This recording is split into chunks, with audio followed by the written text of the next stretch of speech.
Look at the sky. Tonight it looks different than it has for the last 4 billion years. The moon is no longer our faithful companion. It has begun its journey home, to Earth. Gravity is already changing the rules of the game. The oceans are retreating, bracing for the final, devastating tide. We don't have much time left just to watch. This is the story of how our greatest protector becomes our killer. The moon is falling, and here is how it happens. As the moon crosses the 300,000 kilometer mark, the tides cease to follow the laws we once knew. The oceans don't just rise, they are pulled upward, forming massive bulges of water that race toward the coasts at hundreds of miles per hour. As the moon crosses the 300,000 kilometer mark, the tides cease to follow the laws we once knew. The oceans don't just rise, they are pulled upward, forming massive bulges of water that race toward the coasts at hundreds of miles per hour. Coastal cities are the first to go, not from a storm, but from the sheer weight of the Atlantic and Pacific being dragged inland. There are no sirens loud enough to warn us of what's next. The water doesn't just flood, it consumes. But the water is only the beginning. Gravity is now tugging at the Earth's very crust. Everything we built on solid ground is failing.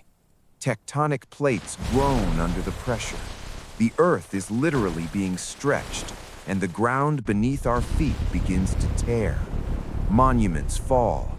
Neighborhoods vanish into the opening earth. Nature is reclaiming its territory with a violent, rhythmic pulse. Deep below, the pressure forces the planet to bleed fire. Every volcano, every fault line awakens at once. Even the moon itself is struggling.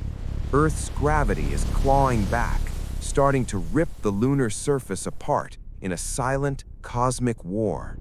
The planet is no longer a sphere. It is a world coming apart, distorted by a force we can no longer control. We have reached the point of no return, the Roche Limit. At 18,000 kilometers, Earth's gravity is now stronger than the forces holding the moon together. The crust begins to buckle. Massive canyons open across the lunar seas.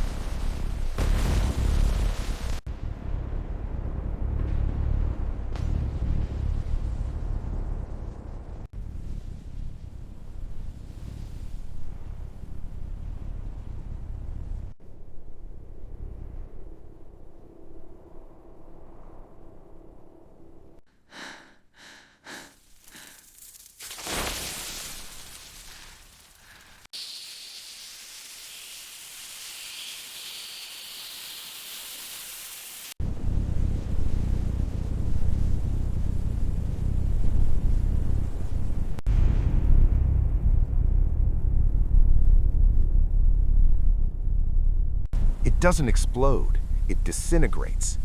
Thousands of cubic miles of rock and dust are torn away, spiraling into a chaotic, glowing vortex. For the first time in history, Earth has rings, beautiful and deadly. Every fragment is a mountain-sized bullet aimed at our atmosphere.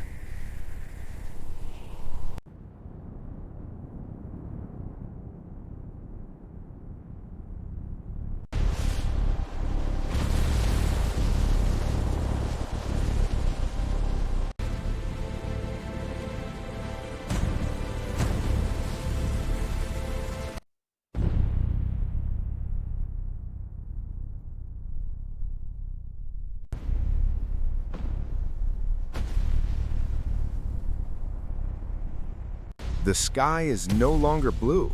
It is a canvas of fire as millions of lunar fragments burn up upon entry. The friction turns the air into a furnace. The nights are gone. The glow from the new rings illuminates the planet with a haunting orange light.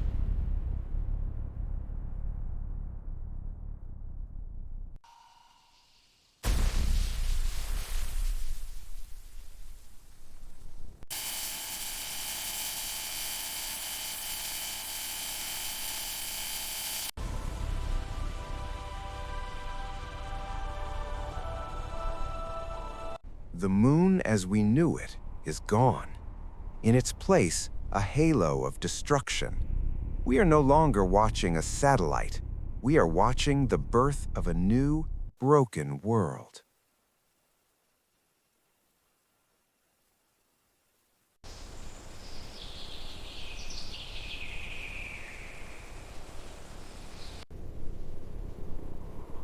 A 1,000 years have passed since the night the sky broke. The dust has settled, but the world is forever changed. Earth is no longer the planet it once was. It is a child of the moon's remains.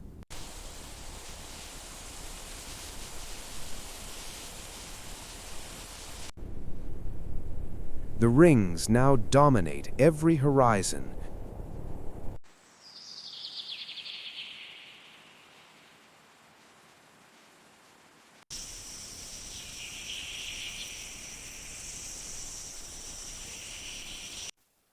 Reflecting sunlight even in the middle of the night.